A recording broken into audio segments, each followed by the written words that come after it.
Сәлем, біз қаламен танысуды жалғастырамыз. Біз қазір Атакенттеміз. Олай болса кеттік.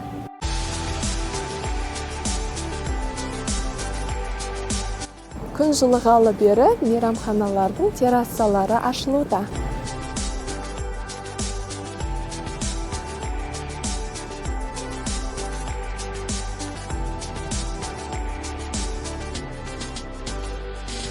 Бізде Қазақстанда тойды осындай тойханаларда жасайды.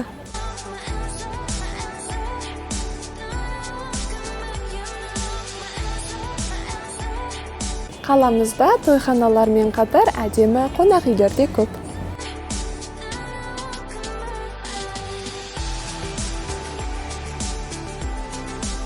Мына бір кішкентай сары көліктің сүйкімдісін ай.